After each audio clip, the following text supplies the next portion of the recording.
Now, Michelle Obama has said that she just can't stand how her husband Barack chooses food, revealing that she and her children find it very irritating. Let's have a listen.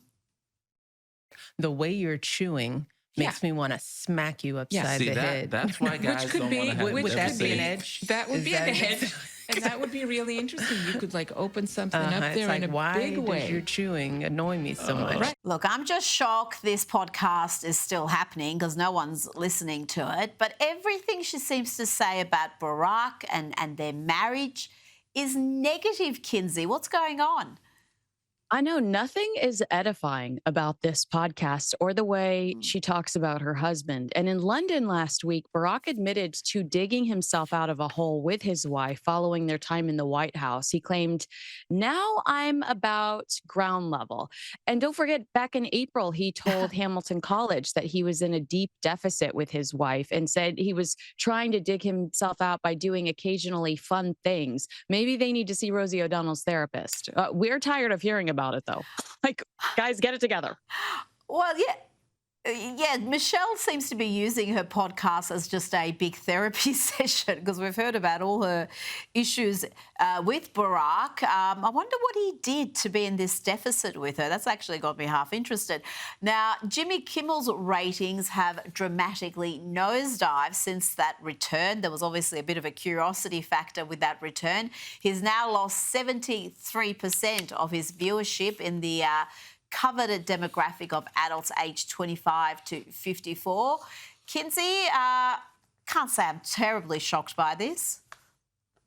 Well, and he's still obsessed with Donald Trump. This week, he took to Instagram to share a behind the scenes picture from a taping of his show. And he's joined by fellow late night hosts Stephen Colbert and Seth Meyers. And he captions this post, "Hi, Donald." I mean, some commented on the image that it looked like an unemployment line. All I see is an ad for erectile dysfunction.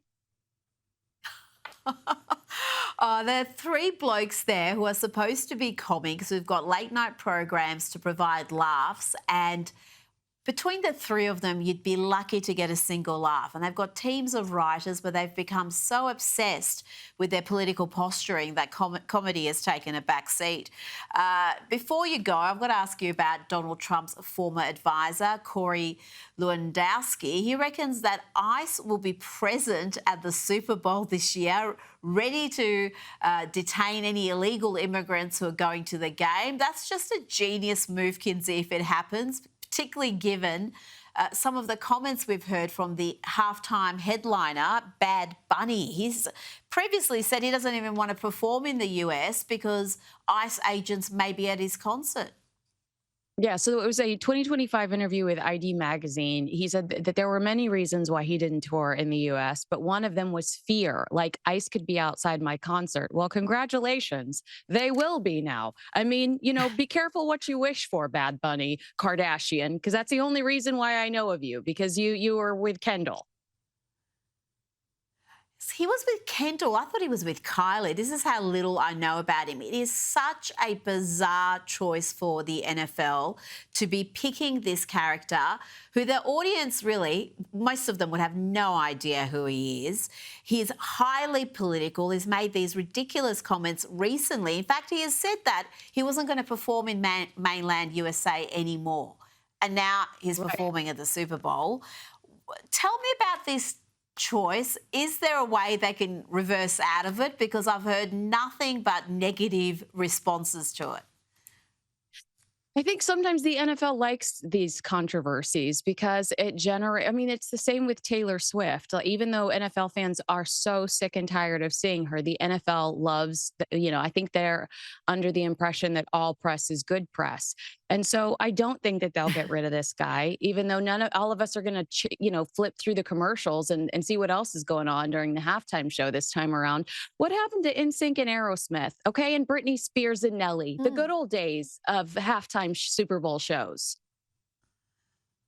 Absolutely. The superstars, the household names. And when you're talking about the NFL audience, sporting audience, at the moment, country music is having such a golden run. I mean, why not have the biggest names from country music, Morgan Wallen?